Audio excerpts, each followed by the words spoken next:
അങ്ങനെ NSS ക്യാമ്പിൻ്റെ അവസാനത്തെ ദിവസം, 7ാമത്തെ ദിവസം. അപ്പോൾ ഇന്ന് നമ്മുടെ സമാപന സമ്മേളനമൊക്കെ ആയിരുന്നു.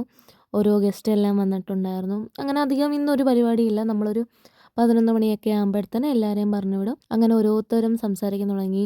ടീച്ചേഴ്സും പ്രിൻസിപ്പൽ സാറും പിന്നെ വന്ന ഗസ്റ്റും അങ്ങനെ എല്ലാവരും സംസാരിക്കാൻ തുടങ്ങി. എല്ലാവരും ഭയങ്കര വിഷമത്തോടെയാണ് അവിടെ ഇരിക്കുന്നത്. കാരണം ആ ഒരു മൊമെൻ്റ് കഴിഞ്ഞ് ക്യാമ്പ് അവസാനിച്ചല്ലോ. 7 ദിവസത്തെ ക്യാമ്പ് അങ്ങനെ അവസാനിച്ചു. എനിക്കും പറയാൻ അവസരം കിട്ടി. ഭയങ്കര അധികം സന്തോഷമുണ്ട്. കാരണം ഒരു യൂണിറ്റ് സെക്രട്ടറി ആയിട്ട് നിന്നിട്ട് ആദ്യത്തെ ക്യാമ്പും അവസാനത്തെ ക്യാമ്പും ആയിരുന്നു. അങ്ങനെ ഒരു 7 ദിവസം കഴിഞ്ഞു. അപ്പോൾ അങ്ങനെ ഇപ്പം ബെസ്റ്റ് വോളണ്ടിയറിൻ്റെ പറയുമായിരുന്നു. അപ്പം ഞങ്ങളുടെ യൂണിറ്റിൽ നിന്ന് എനിക്കാണ് കിട്ടിയത്.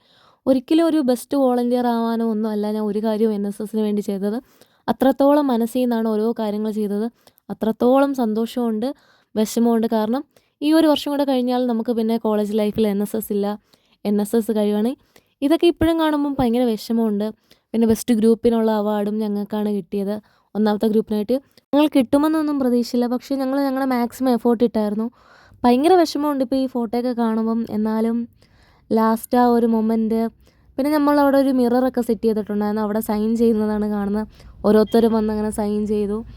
ഓരോ മൊമെൻറ്റും ഇങ്ങനെ റീക്യാപ്പ് അടിച്ച് നമ്മുടെ മനസ്സിൽ വരാണ്. അങ്ങനെ എല്ലാം അവസാനിച്ചു. 7 ദിവസവും അങ്ങനെ അവസാനിച്ച് എല്ലാവരും പോവാണ്. അപ്പോൾ നമ്മുടെ സ്കൂളിനൊക്കെ ഒരു ബൈ പറഞ്ഞിട്ട് നമ്മൾ അവിടെ നിന്ന് ഇറങ്ങി. അപ്പോൾ ഇന്നത്തെ വീഡിയോ ഇത്രയേ ഉള്ളൂ. ബൈ.